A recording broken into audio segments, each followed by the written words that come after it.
we're ready to start now. Good afternoon to all of you. I'm very happy to see so many of you in our seminar on the topic of change in the leather supply chains supporting a more sustainable leather chemistry. My name is Karen Niemann. I work for the Shutter Foundation within the project System Innovation for Sustainable Development. My colleague will later on explain a bit more about sort of what that project is. And my task today will be to moderate this meeting. Before we start in earnest, I would like to give you a little overview about what we will be doing today. First, we'd like to present sort of the intermediate results of our project work. The project team, along with the stakeholders in the leather supply chain, have been working for around 2 years on this topic and have now reached a point where they would like to share the results so far, especially since we're about to launch some sub-projects where we would very much like your cooperation and collaboration. Secondly, we would like to present these sub-projects themselves, and each of these projects will be presented by the colleague that will be heading the effort. Some organizational pointers. Please mute your microphones so that the sort of background noise can be kept to a minimum. If you have any questions, please write them in the comments or write your name so I can call on you. And we will be having a more in-depth discussion of in the last part of the conference. So in the meantime, we will be mostly answering sort of questions of clarification. So if you have any questions that have to be answered immediately, please write so, otherwise we will get to them at the end. This meeting will be recorded and part of it might be eventually posted online. However, we will cut out the discussion periods, so sort of your questions, your statements will not make it into the cut that will be online. We will also be very thankful if you could adjust your screen name to also reflect your sort of sending organization so that we and also the other participants can see sort of where you're coming from. Now I would like to ask the team to briefly introduce themselves. I don't know, Julian, would you like to start? Yeah, thank you. I'm Julian Schenten. I'm a lawyer and a researcher in the field of environmental governance here at the Darmstadt University of Applied Sciences, and I am also managing the leather project.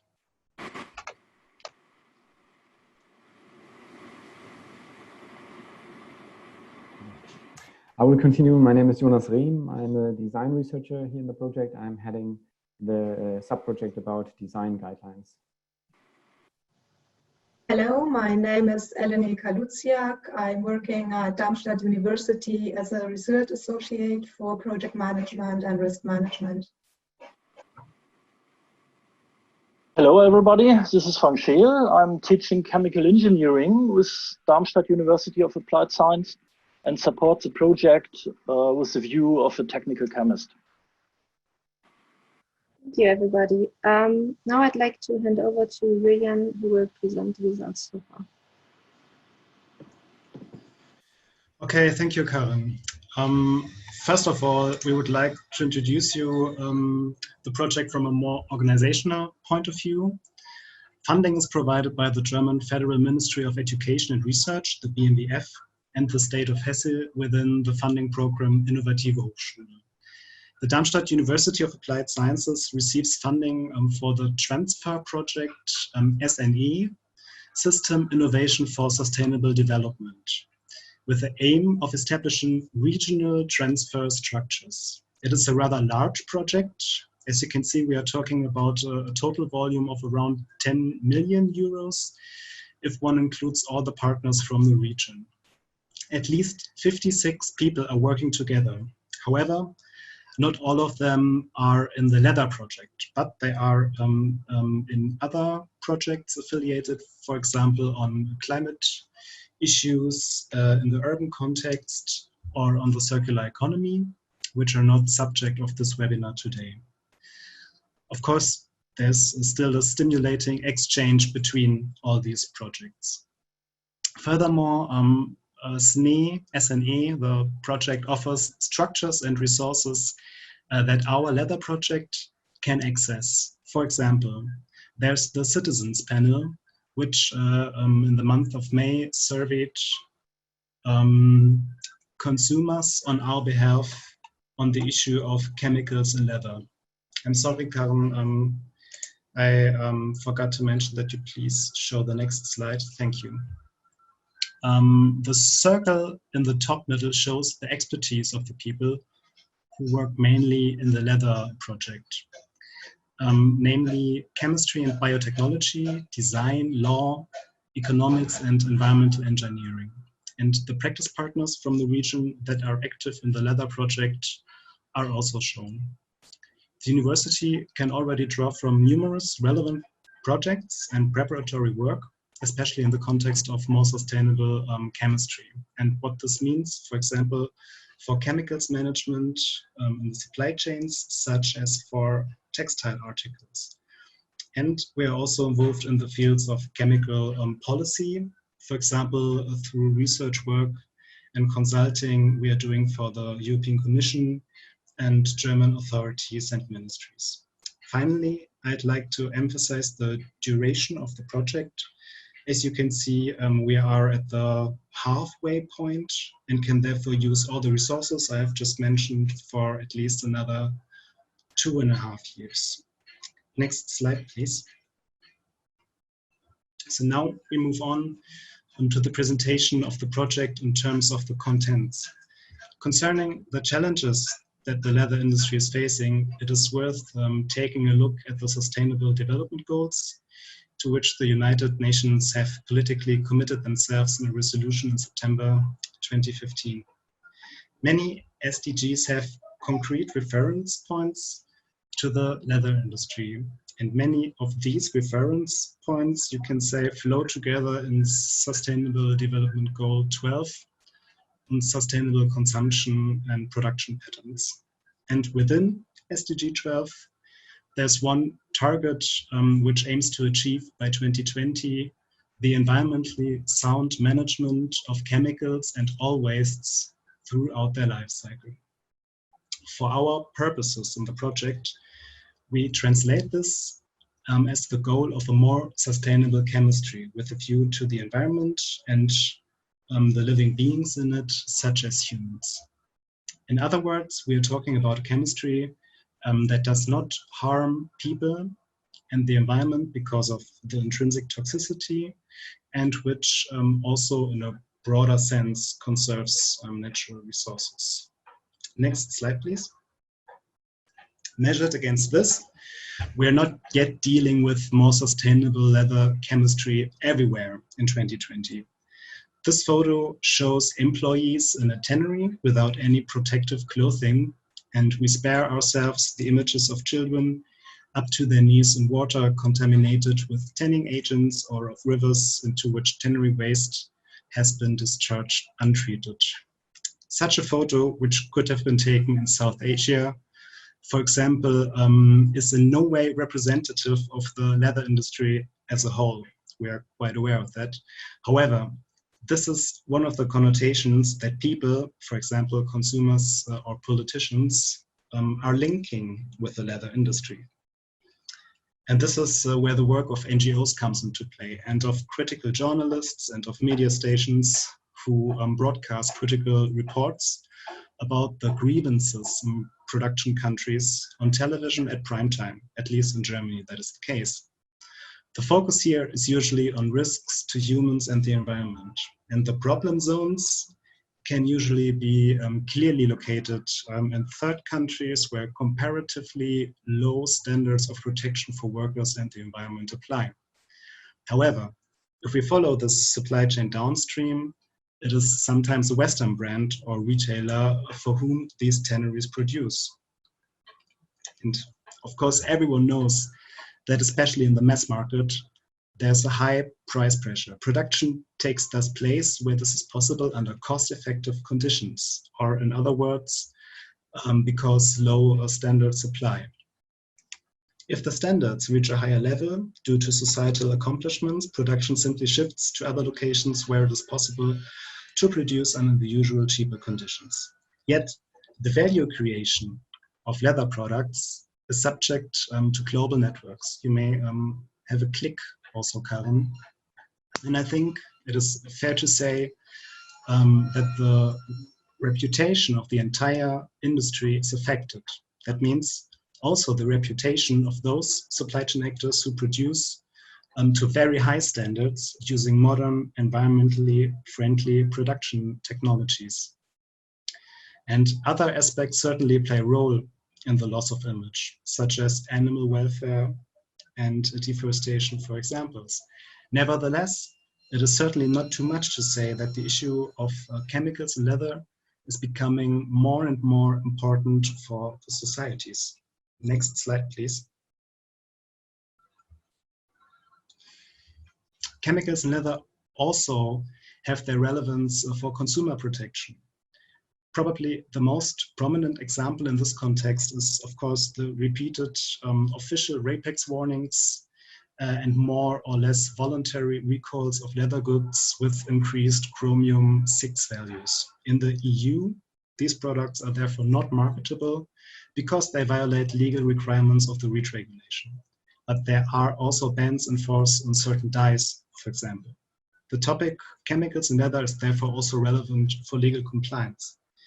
In Europe, further REACH restrictions are currently under preparation, including specifically with regard to leather, a substance group-based approach to ban up to more than 1,000 substances that have a sensitizing effect on the skin.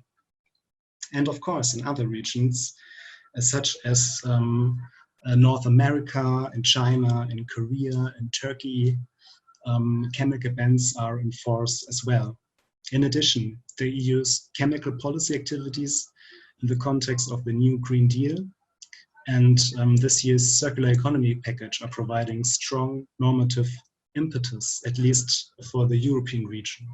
And also, the EU is preparing a chemical strategy for sustainability, which is expected in the fall of 2020.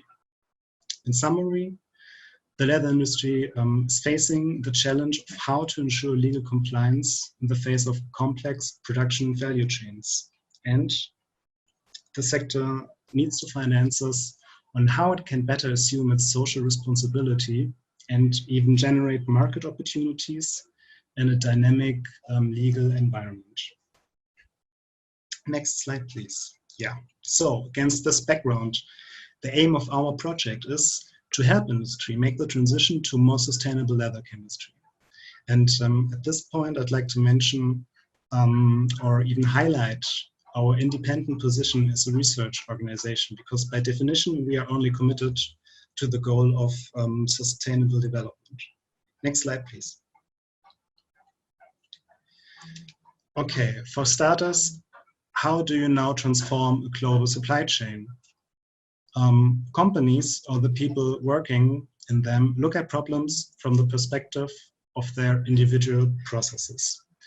They also see solutions from this perspective, but individual solutions reach their limits, so you need other actors. But the other actors, of course, have a different perspective. So the consequence is that together they can only take small steps and remain in eternal negotiation processes.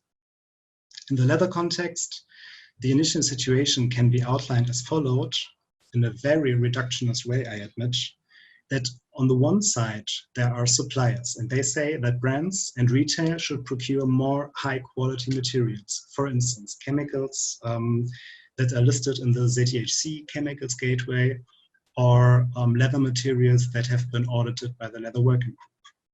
On the other side, we have the brands saying that such procurement is simply too expensive in the price fight for the attention of the consumer, and in particular in the case of business models geared at the mass market.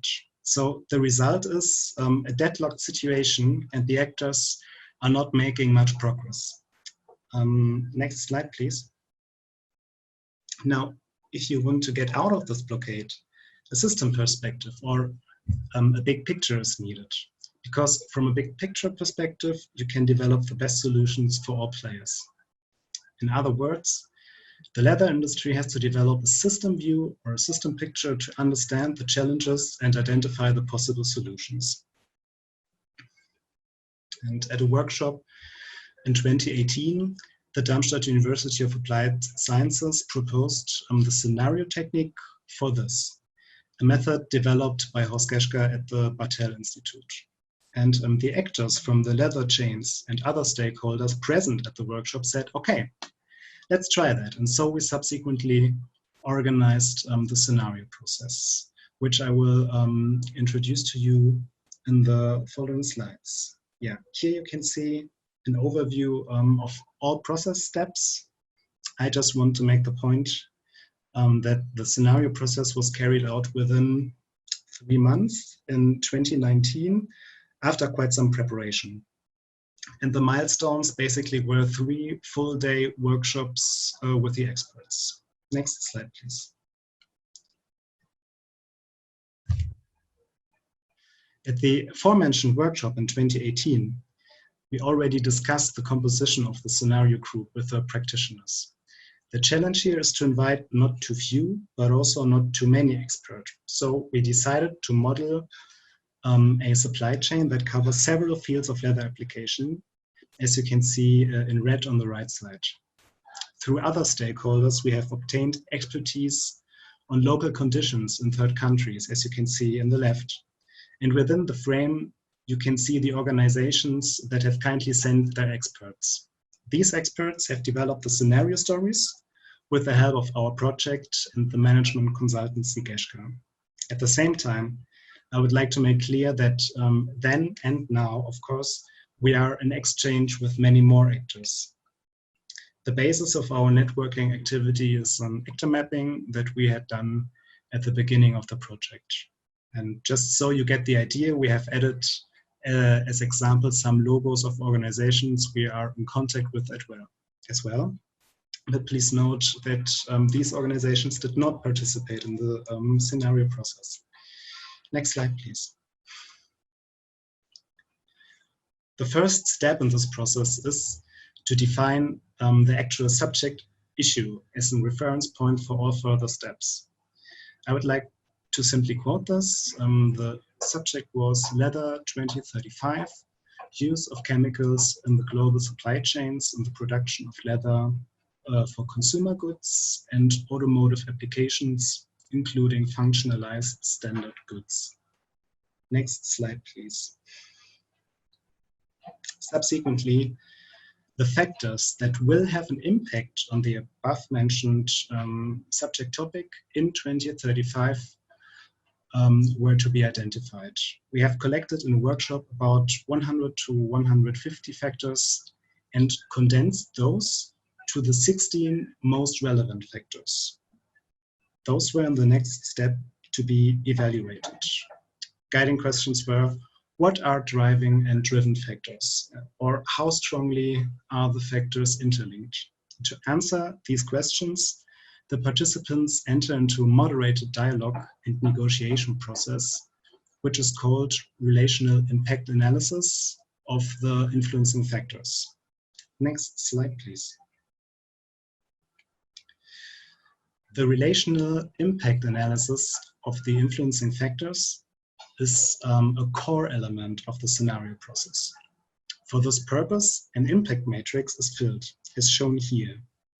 You see the same 16 influencing factors in the rows and columns. The question now is how strongly these interact. And this is indicated by a numerical value from 0 to 3. In order to find this value, the participants are simply discussing. And this may already enable the change of perspective for participants, especially because the same 2 factors always meet twice. For example, one does not only ask how the critical public affects production costs, but also vice versa, how production costs affect the critical public. And so every relationship of effects is thus viewed from 2 perspectives. Then a number is entered in each box. The line total provides a measure of the influence that one factor has on the entire system of factors. And the column sum provides a measure of the influence that the system of factors has on this particular factor. And if you now calculate the quotient from this, you obtain a particular value to indicate whether a factor is driving, whether it's driven, or whether it's a so-called critical factor, which can be both, depending on the context. I'll give you some examples for driving factors according to our analysis. Those have been requirements concerning functionality of leather, the regulatory framework, or the missing regulatory framework, and traceability. Among the driving factors have been production cost and process innovation. And other critical factors included the quality of rawhides and the availability of means of production. And consumer, by the way, or consumer behavior stands somewhere between the driven factors and the critical factors that can be driven or drivers depending on the context. So what can we learn from this? The figures cannot be compared with metrics like grams or parts per million. Rather, they represent relationships, no more and no less. But it gives a very good overall impression of what the driving factors are, underpinned by a very fruitful discussion, which is not entirely reflected by this single value.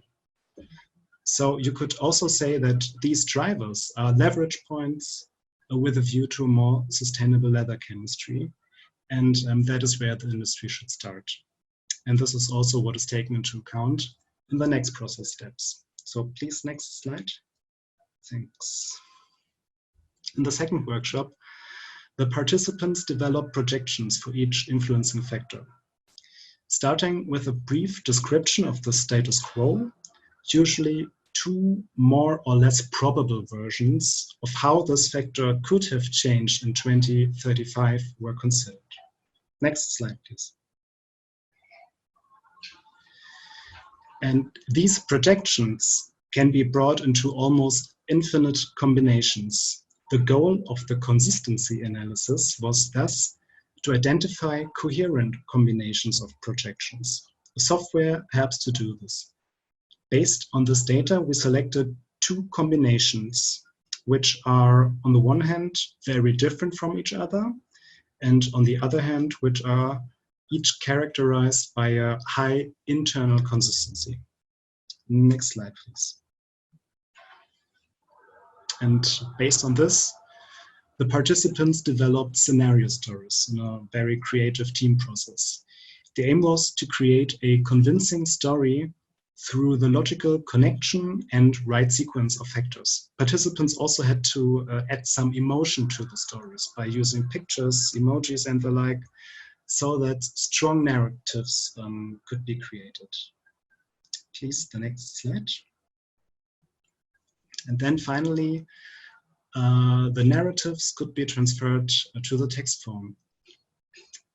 The two stories that have been developed are very different. In the mass instead of class scenario, there are at best incremental improvements, while in 2035 the industry faces similar challenges as it does today. In contrast, the second scenario, quality through appreciation and awareness, describes a much more positive development in the course of which the industry has succeeded in tackling and mastering the challenges. And the participants have chosen this latter positive scenario as their vision to which they are trying to commit to. At the same time, they have made clear that this scenario will require massive changes in behavior for mass market actors in particular. Next slide, please. I would now like to outline this vision very roughly. You see increased transparency and knowledge along the supply chains on chemicals and processes and products plays a key role in this scenario. And this has been made possible by creating structures within the supply chains and through horizontal and vertical cooperation to ensure traceability of chemicals along the supply chain. Brands and retailers were able to pass on transparency gains to their customers, thus changing the awareness of consumers and their willingness to pay. Brands and retail, in turn, now had the opportunities to send a more specific demand for more sustainable chemistry into their supply chains. And this, in turn, created incentives for suppliers to even more innovate into processes and products. It can also be said that business models oriented at more sustainable leather chemistry along the supply chain suddenly paid more off. Two other developments are crucial that I would like to explain. On the one hand, the framework conditions in the supplier countries have changed because society no longer accepted the negative effects of production on people and the environment. And in turn, also the political agendas at these locations put more emphasis on sustainability. In parallel, there were legal impulses in the consumer countries, like a dynamic development of chemicals legislation in particular. And these developments provide the necessary impetus to supply chains to set up suitable chemicals management structures. And this brings us back to the topics of transparency and traceability.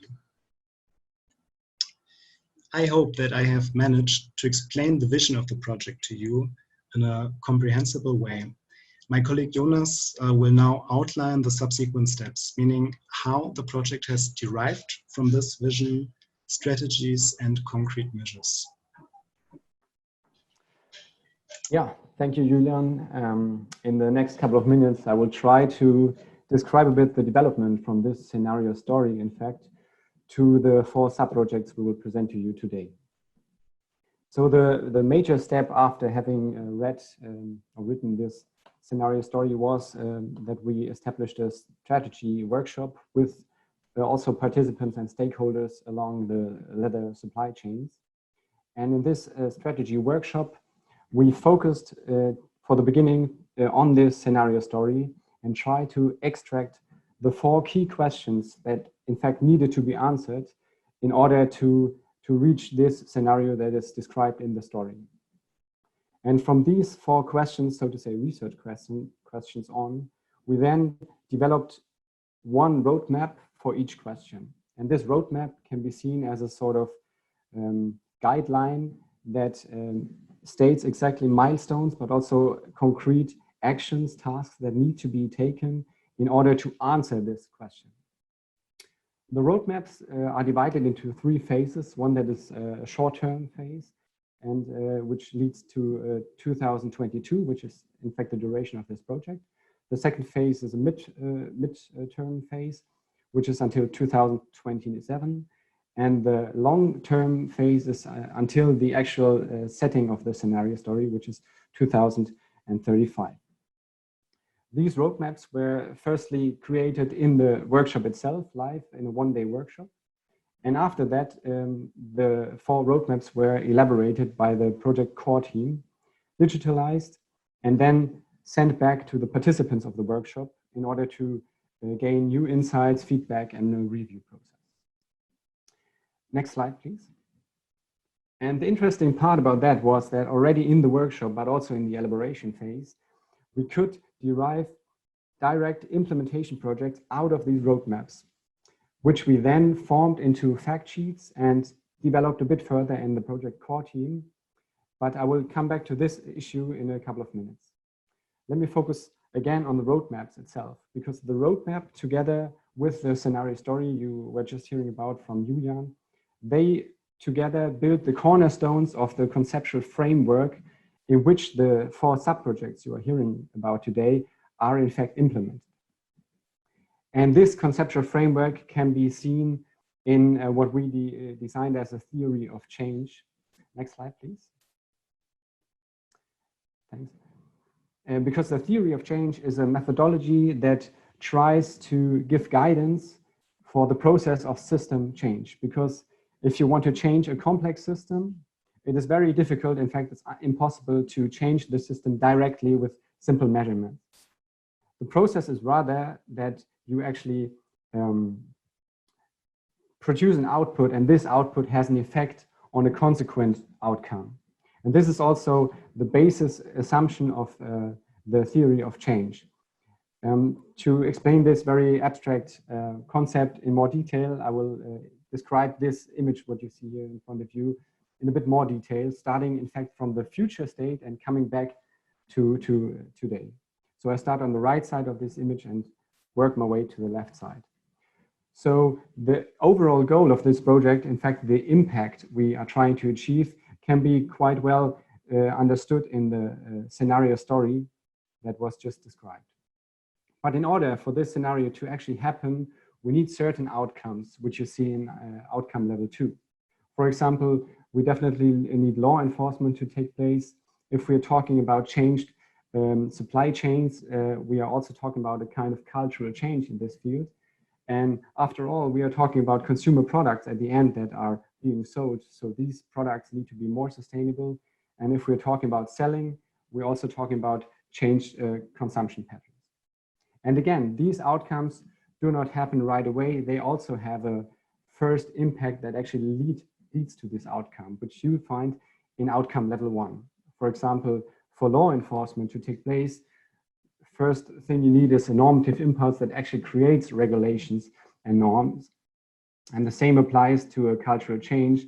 This can only be the result of new corporations and new business models, process innovations, and many more.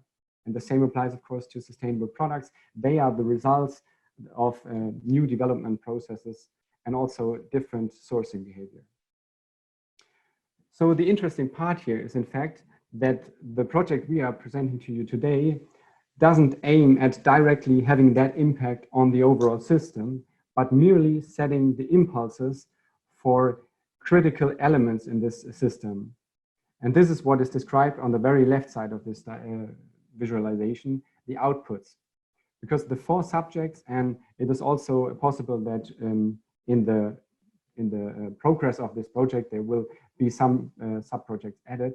These subprojects should create an output that have an impact on the different outcomes, which then in turn, in the long term, have an impact that is described in the scenario process. So that is a bit the conceptual framework. I'm sure it is quite complex to understand. So the very more detailed version of this you can find also on our website as a download link or directly on the website itself. Next slide, please. So having established this conceptual framework, the other interesting question is, how did we now come up with these 4 subprojects we are presenting you today? Why is it 4 and not 3 or 5? And why exactly these subprojects? And here I want to refer to the fact sheets I was just talking about and the roadmaps, because we could extract from the roadmap and the strategy workshop itself a big number of implementation projects, drafts, concepts, ideas that were the starting point for us. And these projects were then elaborated in our core project team, combined and developed further until a point where we could write an abstract with a title about this subproject that we all added onto one sheet and send again back to the participants of this workshop in order to gain review and feedback concerning these projects. We were sending them 12 different projects, but at the same time also the possibility to add other proposals for projects. And interestingly to note here is that they were asked to rate on 2 different scales. One was the level of impact this project might have on the whole system, which was created on a scale between 1 and 5. And the second question was, not less important, would you be interested to participate in these projects? We then received a lot of feedback, quantitatively, but also qualitatively, that helped us to get a better view onto these different projects. Then we combined different projects that had overlapping contexts and also developed some projects further until we reduced the total number of projects to the 4 subprojects that you are seeing and hearing about today.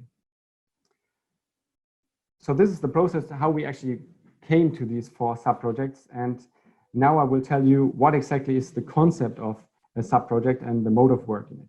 Next slide, please. So first of all, what exactly is a subproject in our understanding? Let me emphasize that the maybe most important idea here is that it is in fact a draft idea. Although you are hearing today a presentation with a lot of slides, and maybe you have seen our website with downloadable PDF files where you have a quite precise image of the subproject, it is still a draft. It is open-ended work. And in context with different stakeholders talking about these subprojects, in many cases we heard the word pioneering work. And in some parts we are also trying to do that. And if you are trying to work out pioneering work, you have to have an open-minded attitude, a mindset that leads space to change the whole subject. And this is what we're trying to emphasize here. So if you participate in this subprojects, you are welcome to change the scope, to have an impact and on the design of the project itself. So not only work in the project. The second aspect is who is allowed or invited to participate here. The projects are open to every person and organization who is interested in it. And this includes also, of course, a big number of personnel resources of the university itself that is able to support the work. And this includes a big number of different departments, including their respectively infrastructure. And depending on the subproject itself, we have different kinds of preparatory work available that helps us getting started and is a precise basis for the work in the subproject. And the project duration is until 2022, as you heard in the beginning of this presentation, but we are pursuing a follow-up funding of the subprojects. And it is also worth mentioning that the concept of the subprojects does include business models. They should work on their own, in fact. We are trying to create topics and projects that actually are so sustainable, so viable that they can actually stand on their own feet once they are established. Next slide, please. So the last and maybe most important question for you is, what is in fact the working mode in a subproject? First of all, we are always talking about a tandem. We're trying to link science with practice.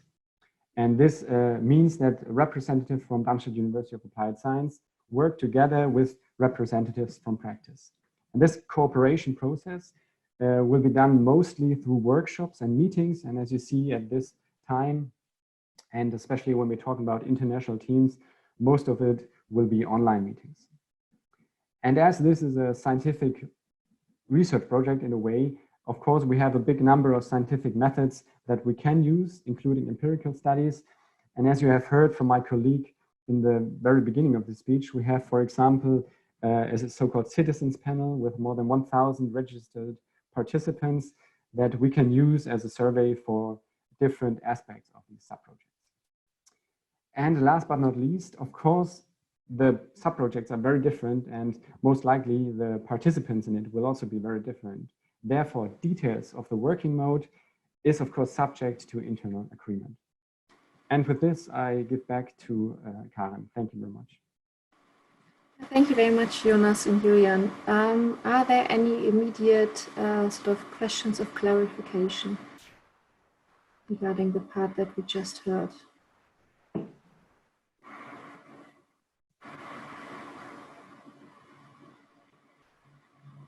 Okay, that seems to be not the case. In that case, I would suggest that we will be now starting with the subprojects that we want to be working on in the future.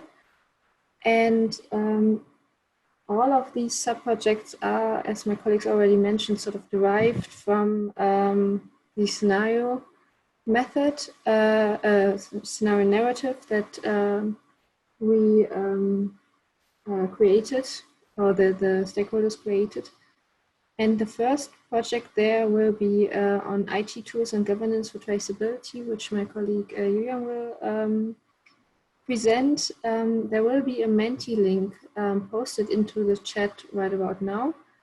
And we would really like if you could click on it and sort of also give us your input on what aspects you find especially relevant with regards to this topic. So we will be coming back to this Menti sort of survey later on, and I would be very happy if you could find the time to fill it out. Julian? Yes, thank you. Before I start, I'd like to encourage you to really click the link. Don't be afraid, there's no need to register. You just click on the link and you're right there, and you can leave your messages and thoughts there. Okay, now, so to the traceability subject, I hope I have made clear the crucial role of traceability as a driving factor in the vision. And next slide, please. Thank you. Yeah, so this is again displayed where you can find traces of traceability in our scenario story. Next slide, please. On the basis of the TOC, we can see that traceability works in many different places and thus has a strong influence on the entire system, as you can see by the filled boxes. And when established, it acts as an enabler with regard to many factors. Next slide, please. We therefore propose a subproject under the title IT Tools and Governance for Traceability.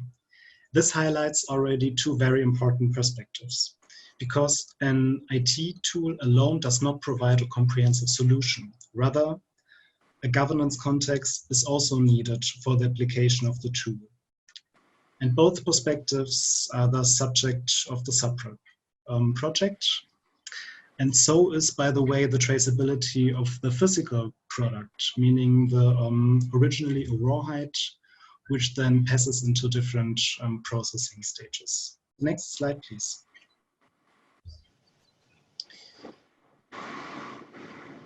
We have heard several times that there are strong interactions between traceability and normative impulses. With dynamic developments in product and environmental law, the demands on companies to be compliant are growing.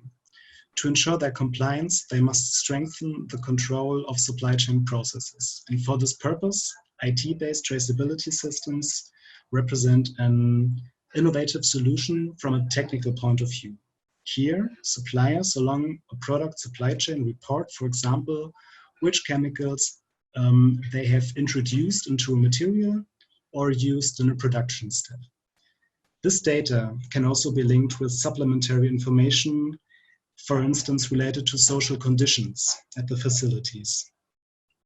And in this way, a so-called bill of materials is created parallel to the physical product. In fact, this approach is also not entirely unfamiliar to the leather industry. For over 20 years, suppliers to the automotive industry, at least, have been reporting on the chemicals contained in the materials used in vehicles, such as leather seats and fittings. Not only the regulated chemicals have to be reported. In order to develop its full potential, the aim of such a system should be a full material declaration of all chemicals contained in the material. Only this way, users can also ensure their compliance when new legal requirements for chemicals kick in. For example, in connection with the candidate list in REACH, which is extended every 6 months. Or consider the following scenario. As early as 2021, the aforementioned restriction of up to 1,000 sensitizing substances could come into force, which would then be applicable after a certain transition period. What does the leather industry do in such a situation? In the status quo, all supply chain processes would have to be reviewed retroactively to see whether these substances could play a role. So this means there are a lot of emails to be written. In the traceability scenario, on the other hand, supply chain actors can, so to speak, have at the push of a button many, if not all, of these substances displayed if they are contained in the product. Then targeted measures can be taken. And it is obvious that in this situation, all actors, and this expressly includes the suppliers, have less efforts than in the comparison scenario without traceability. One company cannot and should not implement such a thing on its own. Rather, an industry solution is needed to enable efficient reporting. This is the only way to avoid unnecessary additional burden for the suppliers. Rather, the principle applies that suppliers generate a data record once, for example, for a specific leather coating, and they can then report this data set to all their customers. Finally, the traceability of chemicals is also a basic requirement for the circular economy. If leather products are to be given a second life cycle in the form of reuse, upcycling, or even the processing of composite materials such as leather fiber, this is only possible if the material is legally marketable. This means the chemicals contained must be known. Please click once, Carmen. And yeah, EU politicians are quite aware of this. In the new circular economy package, for instance, the Commission undertakes to develop harmonized traceability standards together with industry. The Green Deal refers to an electronic product pass. This electronic product pass is intended to communicate product-related environmental data on energy consumption and use of chemicals, for example. Moreover, the current funding period in Horizon 2020 provides large numbers of money for related research topics. I'm now going to highlight some advantages of such a system, besides better ensuring compliance and enabling circular economies. For instance, through the reliable information of the system, companies can secure their green claims against professional and private customers. It also enhances product development and more specific demand. Further, the system allows for overall efficiency gains of chemicals management. And all these aspects, of course, can be linked to new or improved business models as well. Next slide, please. As Jonas has already said, our conceptions of the subprojects presented today are to be understood as drafts that we would like to develop further with you. Besides, I'm talking about disclaimers here. Besides, it should be noted that we are aware of overlaps of our traceability project with other projects, notably the UNECE project on enhancing transparency and traceability, among others in the footwear sector. We are thus in exchange with this project and with other projects. So in what follows, I will outline the main research questions of our traceability project, and many of those questions have already been at least partially clarified in our project or in comparable projects. So we start with the question, what information must be passed on along the leather chain? What information must be made available to other actors? And to answer this question, this is of course about negotiation processes. What are the minimum requirements? And what are the legitimate confidentiality interests? And here, of course, we also want to acknowledge small steps taken by smaller actors who will obviously not be in the position to switch to something like a full material declaration overnight. At the same time, we have to ask, where does the industry want to be in the medium or long term? What is the ambition? And both with respect to the supply chain communication B2B and also with respect to transparency vis-a-vis consumers or authorities. Then, which technologies are available or required to enable traceability along the leather supply chain? This refers to both hardware and software solutions. As mentioned earlier, in addition to IT, this also involves technologies for making the physical rawhides traceable throughout the entire process. And also I want to mention that usability of such solutions will be a key criterion, particularly with a view to the smaller actors who have not much experience with such applications. Please click once, Karen. And finally, which framework conditions support traceability along the leather supply chain? So this is the governance question. And as I said, this is one particular focus in our project. As mentioned, IT is only half of the story. In addition, a set of rules with clear reporting requirements is needed to ensure the quality of the data and thus the creation of trust in the system. So in this set of rules must not be dictated by the data requesters, but rather all actors must participate in this process so that incentives and obstacles can be taken into account sufficiently. And suppliers in particular are motivated to provide the data. With this, I would end here and like to hand over back to Karen. Yeah, thank you very much. Are there any immediate questions? I would be very grateful if you could post who wish to speak in the chat.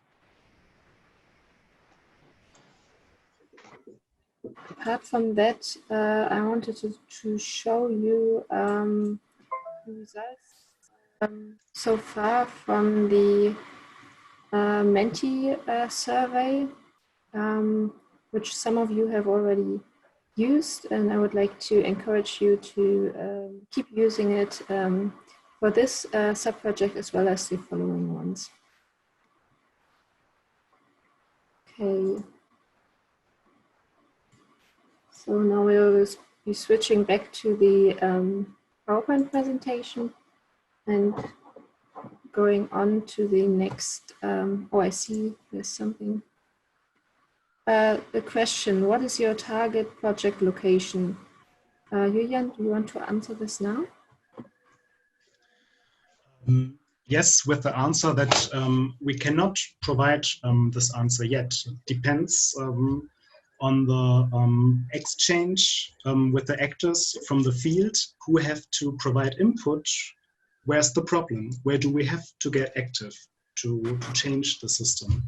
So actually, I would like to push this question back in your direction, and maybe you would like to name locations and regions that should be at the focus.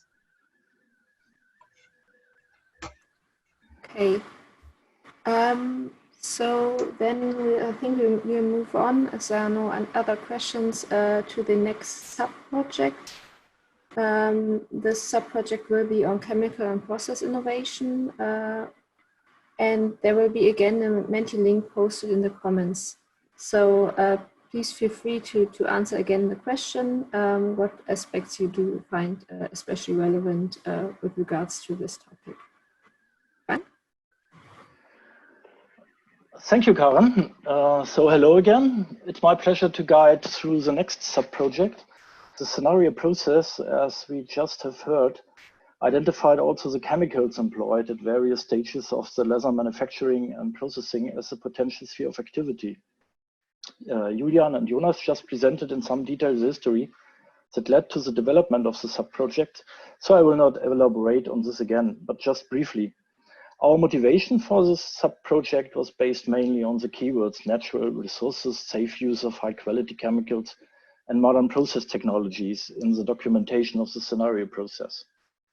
Next slide, please.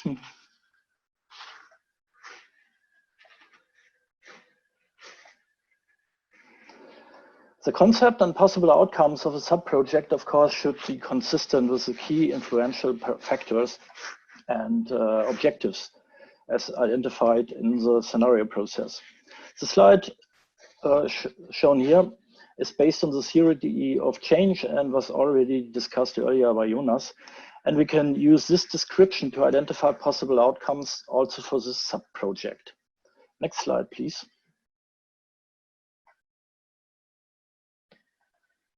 Oh, Karen, next slide. No, this is one too far. One back, please. Yeah, thank you. Sorry. I do not want to go much into details of this future scenario at this point. However, we found working on the system optimization and process innovation, including manufacturing processes of chemicals, would contribute to more sustainable products and production processes in the leather supply chain. Next slide, please, Karen. Yes. We chose chemicals and process innovations as title of the sub-project. It is fact that chemicals define the quality of leather products and assure the stability of many of the leather processing steps. And if our goal is to improve the supply chain concerning a more sustainable chemistry, innovations on the level of chemicals and processes may, of course, play a significant role. To our opinion, only the collaboration with actors and stakeholders of the supply chain can deliver a profound description of interrelations and perspectives. However, the respective actors are facing different challenges. On one hand, we want to produce more sustainable. On the other hand, enterprises must immediately produce more economically. We need sensible and worldwide applicable standard, but the consumer is interested in safe and cost-effective products, probably as well as in safe production facilities in the neighborhood. Based on these considerations, we formulated a number of research questions which could possibly be answered by the sub-project. At first, we have to identify the role that in the supply chain employed chemicals play concerning a more sustainable chemistry. Do technical aspects play a major role, or are organizational and non-technical aspects more significantly contributing to the future development of the supply chain?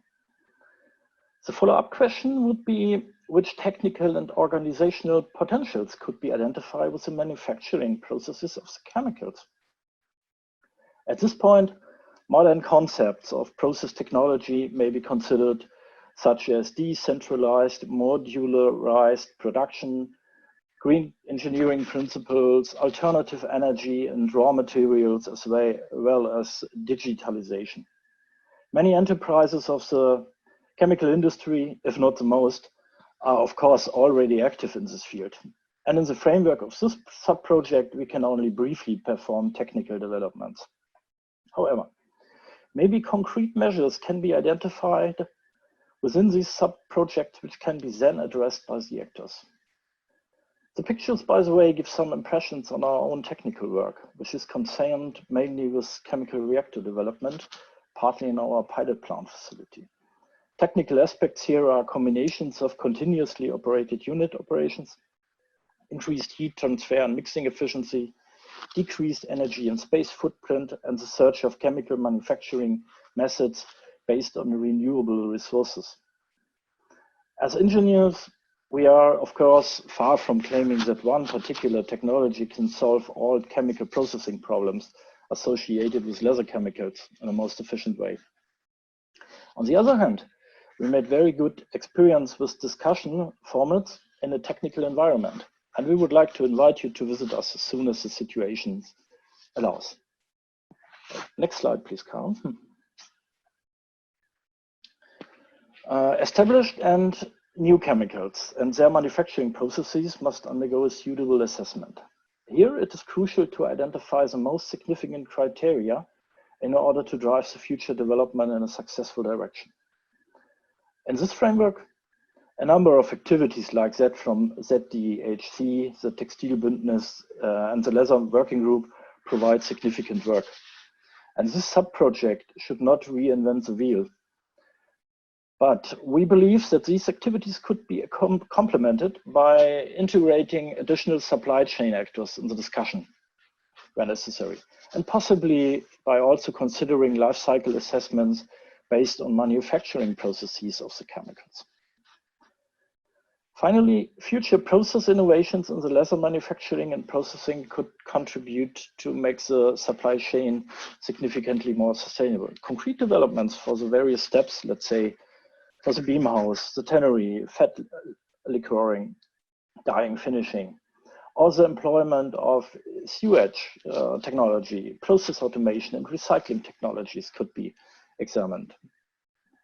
By the way, during our German kickoff meeting last week, already further aspects such as training of personnel, available infrastructure, improved exhaustion, and a few more were named by the audience as aspects to be addressed here. The comments showed how complex the topic is and how important the contributions of the supply chain actors are. Possibly the results of this sub-project can contribute also to the methodology currently employed for compilations of list of restricted substances for the leather manufacturing. Let me add that all these research questions are only meant as suggestion for the sub-project kickoff, and specification and replenishments are to be expected. Next slide, please.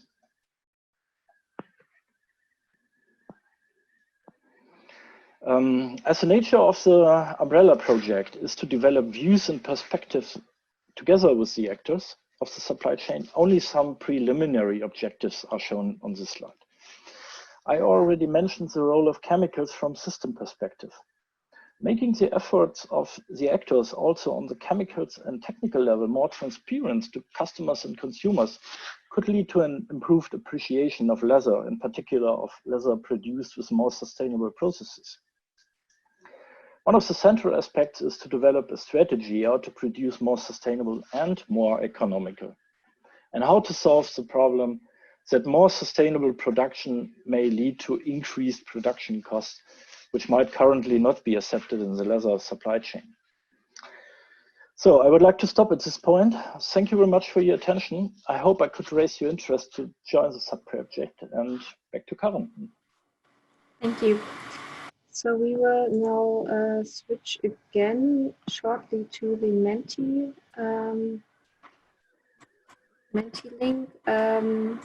While I'm switching the links, I would like to ask whether there are any sort of questions or clarification that you would like to ask. As you can see, there are already some inputs here in the Menti with regards to chemical and process innovations. Oh, and there are some coming in. So yeah, we would like to encourage you to keep on posting there.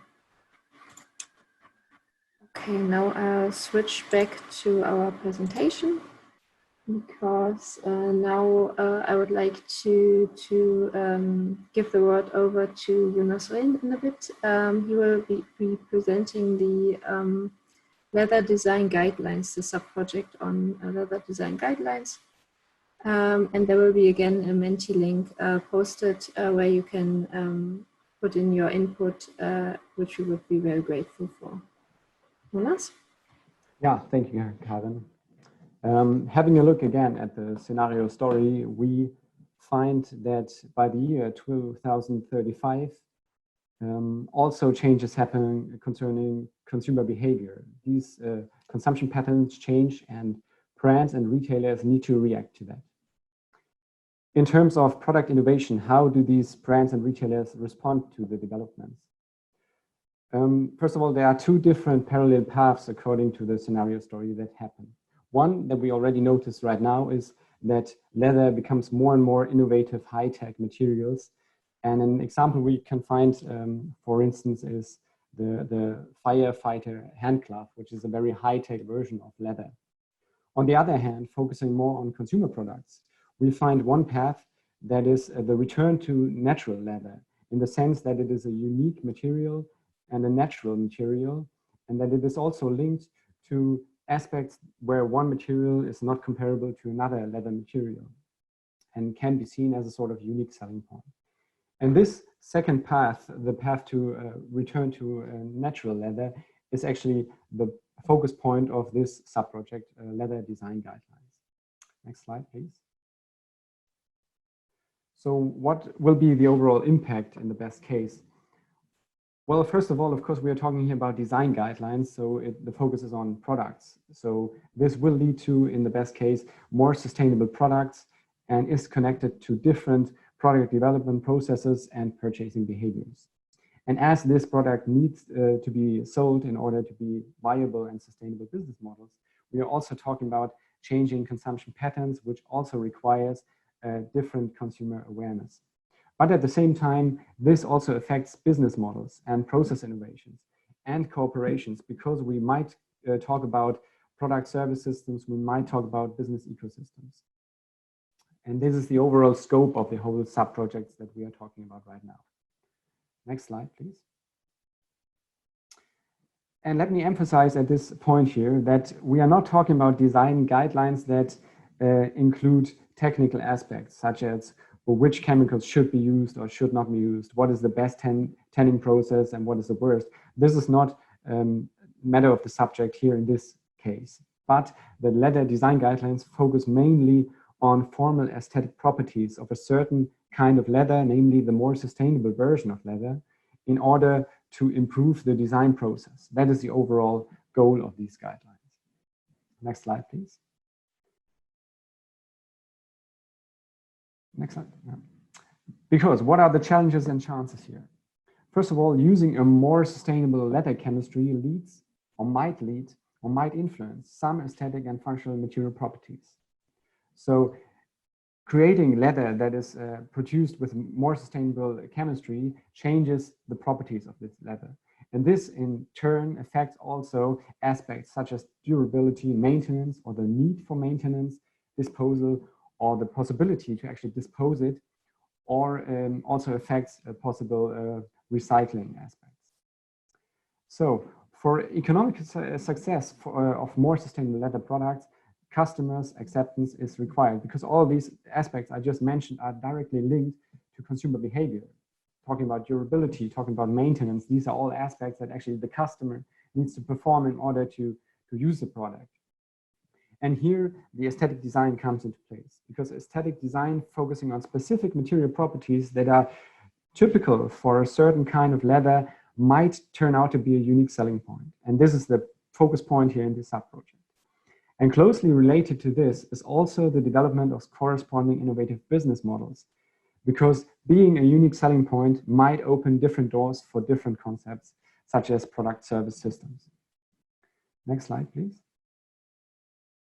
So what are the possible research questions here? First of all, of course, sustainably produced leather is a very big claim, and it is very hard to define.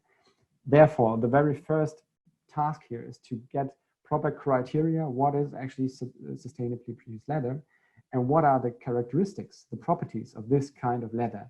And of course, that is a very complex and difficult task, and the University of Applied Sciences has already done some preparatory work here, but that will be a cornerstone of the entire sub-project.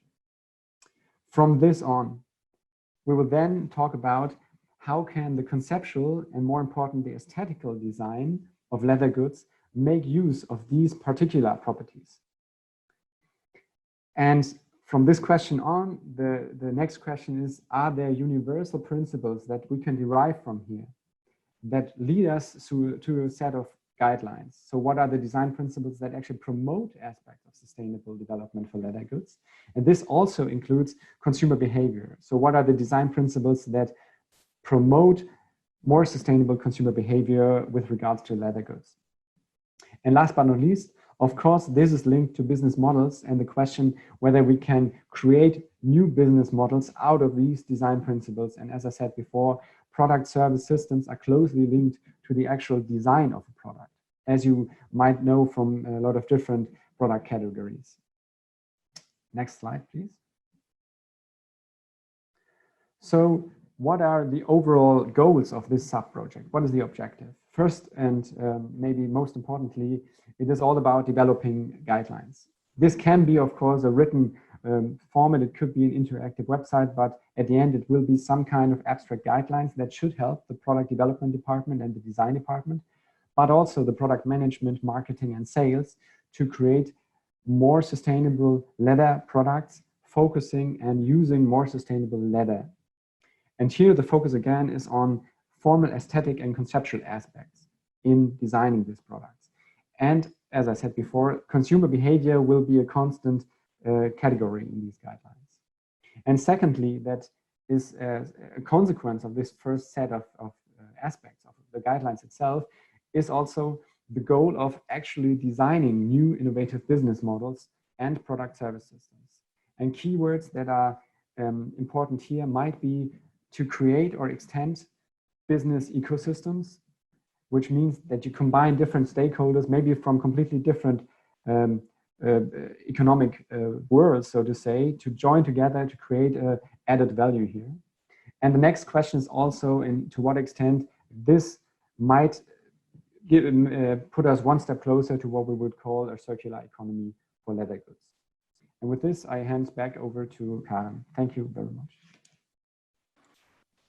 Thank you so much, Jonas. Again, I ask whether there are any sort of questions of clarification at this point.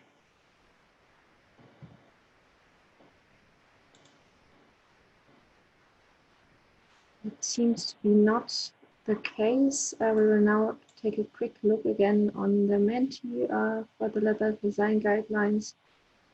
Some remarks are already put in, but we would be very thankful if you could continue to also sort of fill in the Menti link, when use the Menti link. Okay, our last subproject that we will be showing you is going to be on harmonization of standards. There will be again a Menti link posted by my colleague where you can put in your remarks, and Julian will present this subproject. Yes, thank you. At present, the lack of globally uniform standards and legal requirements poses challenges to the leather industry. And in recent years, the desire for harmonization has increased. I guess the Leather Working Group and ZHC are evidence of this. In our scenario story, the legal frameworks and also the level of their enforcement are converging internationally. And in addition, further standards are emerging, for example, driven by proactive industry players.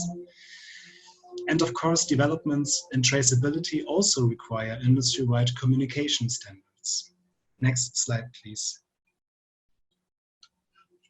In the theory of change, the reference to normative impulses becomes apparent.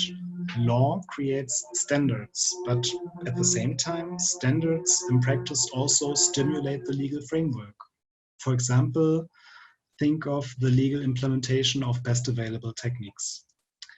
Thus, standards naturally also have a decisive influence on the system, as we have also mapped in our TOC. Next slide, please. Standards are important to unify processes, for example, across national borders. However, standards must also be coordinated or even harmonized. Both perspectives are therefore the subject of this subproject entitled Harmonization of Standards for More Sustainable Leather Chemistry. To be clear, the aim of this project is not to develop a new global all-encompassing standard, but to optimize existing ones and harmonize where appropriate. We'll have a look at the research questions on the next slide, please.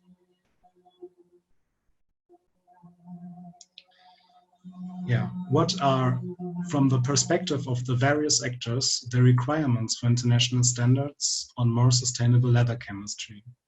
Here, to answer this, I see the strength of our project lies in our independence as scientific body.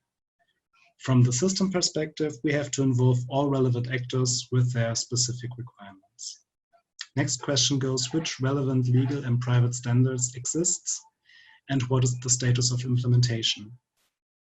So this covers the questions, where are currently gaps? What are good practices, for example, in terms of monitoring? Or also in terms of different approaches to audits that have to be compared, because audits may range from mere box ticking to real dialogue with the audited entities. And lastly, which innovative approaches allow for stronger involvement of actors from the supplier countries for the benefit of the global system? With a spotlight on this aspect, I'd like to build a bridge to the beginning of today's webinar. The entire leather industry, you can say, is in the same boat. Frontrunners are important for initiating change processes. At the same time, I think it is clear that the smaller, less developed actors must also be brought to a higher level for the benefit of all. On the one hand, this is for the environmental and health protection reasons, and on the other hand, however, this is also in the economic interest of the entire industry, which has to bear the long-term consequences of the negative media reports referred to earlier.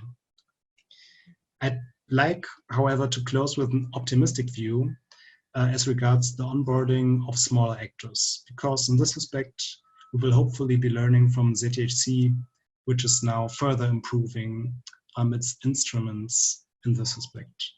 And with this, I'd like to close and hand back to Karen. Thank you. Again, the question whether there are any points of clarification. I saw that there was a question by Ms. Kona, but I would suggest that we will answer this at the end in the discussion as it pertains to a different subproject than the one that we're currently discussing.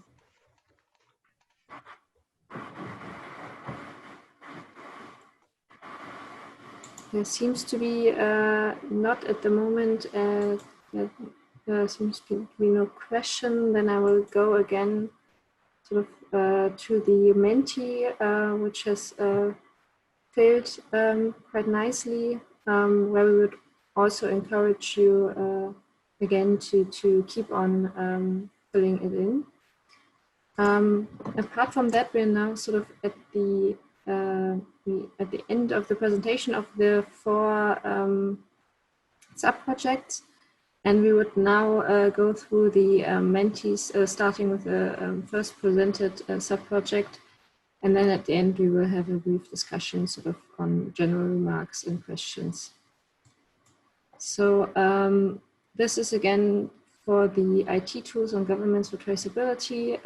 There have been some remarks. Julian, do you want to comment? First of all, please excuse the background noises, but in order to be able to breathe, I have to keep the window open, and there's a construction site. It's a bit noisy, I'm sorry. Okay, and now just a quick comment, because this actually is much conforming to what we are planning anyway. I see a lot of focus on the issue of complexity reduction and usability. It should be easy to use, and we have to make sure that existing tools are integrated. This is maybe a handover to another topic of harmonization. The ZTHC is mentioned. Of course, such a system should use any possible source to interact, yeah, and therefore it also needs most open infrastructure to make sure those tools can be appropriately linked. And yeah, I guess actually that's it from my perspective. Be assured that those are the aspects that also play a role in the subproject, and please provide more feedback on this in case I did not really catch what you try to say with your yeah, with these words in the Menti. Mm-hmm. Thank you so much. If there aren't any sort of immediate comments to that topic, I would suggest that we move on to chemicals and process innovations. Frank? Yes, thank you very much for the feedback you provided. Let me have a look. No greenwashing is certainly a good aspect, and we try to encounter this by development of clear criteria. And I think that's perfectly in line with the industry involved, and everybody is working on clear criteria. And what else? We have exhaustion. Yes, we have this on our agenda. It's certainly an important aspect in the development of new processes to increase chromium exhaustion, for instance. What else can we identify? Clear parameters. Yes, that points in the same direction as what we already discussed. Continuously operated processes, important factor. Yes, I mentioned it in the presentation. And I think this collection of comments will give us an excellent starting point for our kickoff meeting in this subproject. So I would like to encourage you to provide more comments. We will certainly pick it up, elaborate on this once we started on this topic in the subproject work. Karen? Thank you very much. Okay, so we will move on to the leather design guidelines for sustainable development. I would suggest that we also discuss here the question that was asked a while ago, whether we are planning to do a project on building consumer awareness on leather projects as well. Mm-hmm. Yeah, thank you very much also for the question that was posted earlier on. Let me briefly answer to this one. As of now, the key aspect here, or the main topic for us, is not to focus on direct campaigns or something that address the consumer. This is not the topic of this overall project. However, I think the topics you were listening to today, including the design guidelines, but also aspects of knowledge and traceability, for example, might have an effect on consumer awareness and consumer behavior. For example, by giving consumers more information about the actual, possibility to have a traceability of where your product came from, which chemicals were used, and so on, might change the awareness of the user already. And the same applies to design guidelines, because a part of the design guidelines could also involve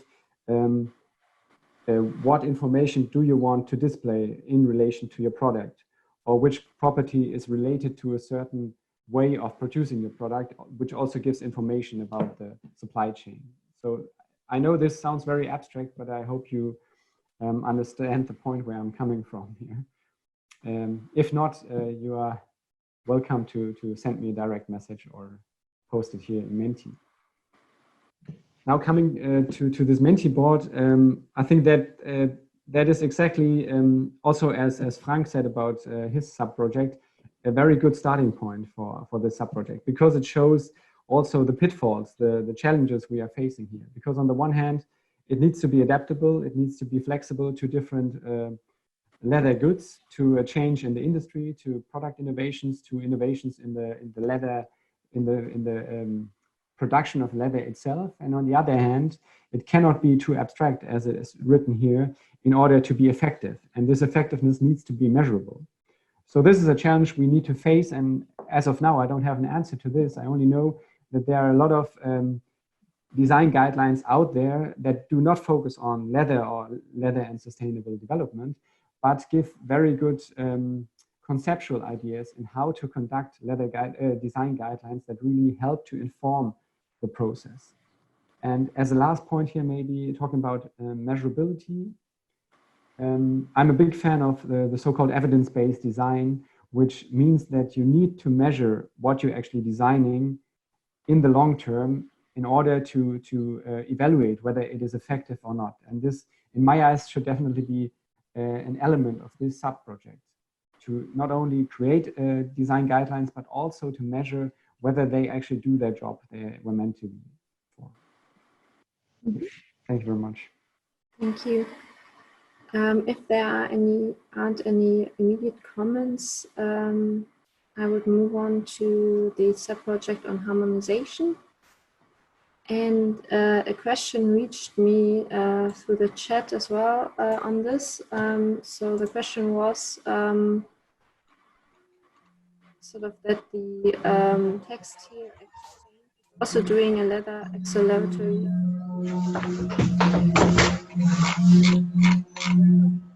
approach of the textile exchange. Sorry, I Okay. couldn't really understand this. Okay.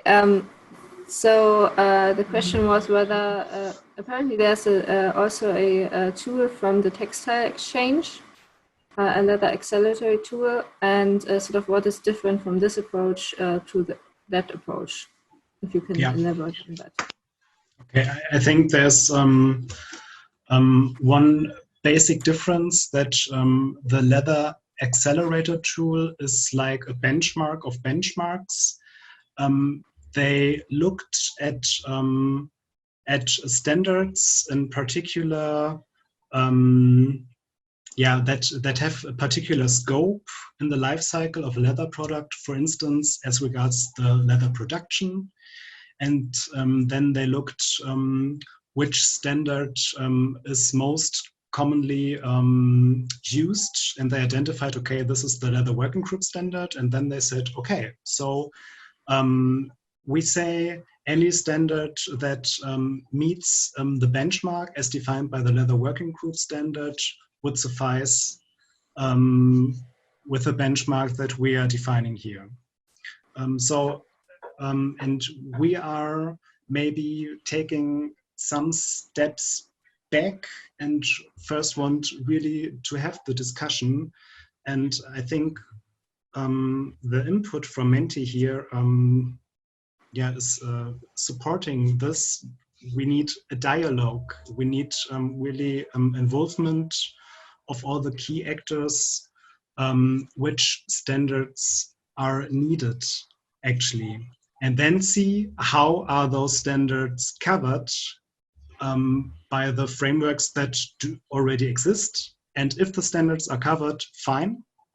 And if not, we have to see how can we improve things. So this is the difference in my view. And other aspects that are mentioned here in the Menti, of course, we have to work together very closely with the Leather Working Group and the ZHC. As is stated here in the Menti, I don't know, feel sort of tension that on the one hand, we are looking for a dialogue and inclusiveness. And on the other hand, somebody wrote down that one leather voice is needed. Not sure whether this is actually possible to have both inclusiveness and one leather voice, but this, those are the things we have to look into in the actual work of the project.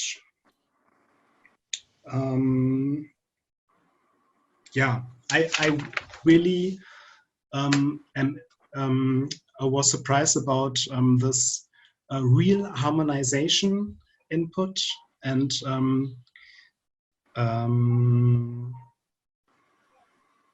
it would be interesting for me to learn what was meant actually. So the person who said real harmonization is needed maybe could provide a bit more background information, what is meant here.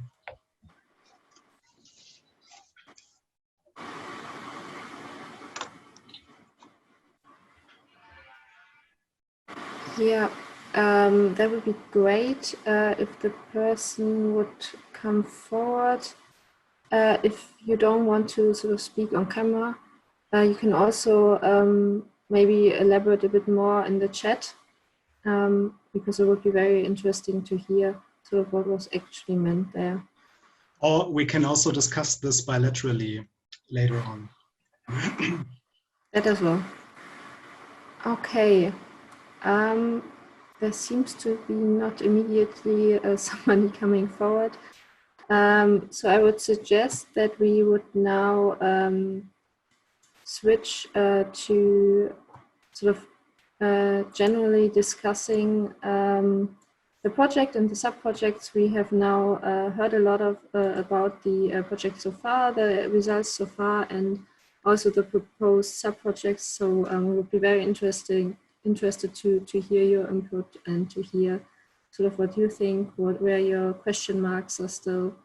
Yeah, so if you could just perhaps post your name in the chat, and then I will call on you.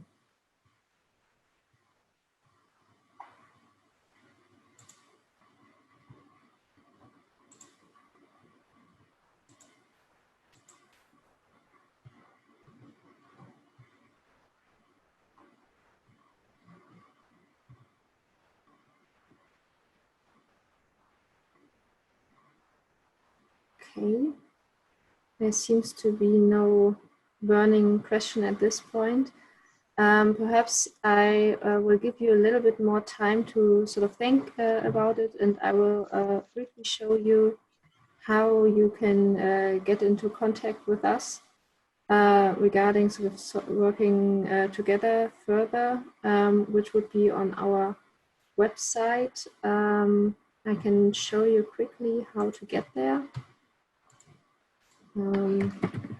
So my colleague will also post the link in the Zoom chat. So let's see. So if you go on this website with the link provided, there's an English website, and then you can go onto implementation projects, more sustainable chemistry in the leather supply chains. And then there's a little box called Join and Design subprojects with us, where you can fill out your name and your organization function, and also give some remarks whether sort of what topic especially interests you and so on. I mean, we have some minutes left, and we welcome any other additional inputs to the discussion, because maybe we are now reaching the point where we can really see what is the difference between a project like ours, which is a transfer project, which wants to bring together people in this global system, and then look how to drive change, compared to other other projects which are more specific in scope. Yeah. So let's just go on discuss these things, and otherwise I would still or again like to invite you to follow this little ride through our website, and really just leave us a message which of the subprojects are interesting for you. And really, you do not commit to anything, but this shows us, okay, where are priorities and where do we really have to find more persons to cooperate with. But other than this, I would also like to thank you all for your participation today. Okay. Well, then I think there's nothing left for me as well than to thank you very much for participating. I hope to see you all very soon again, maybe in one of the implementation projects. And yeah, as Julian said, encourage you to contact us via the link. We will be sending you the presentation from today in the next days, so you can sort of look up if there are any details that you might want to look up. And we will also be sending you the Menti links again. So if there are any aspects that you wanted to add that sort of you were reminded of later on, you can still add them, and we would be very thankful for that as well. Okay, well, that was sort of the meeting. We finished a little bit early, which also is always nice, I find, in these days of constant video conferences to finish a little bit early. So have a nice day. I hope to see you soon again, and goodbye.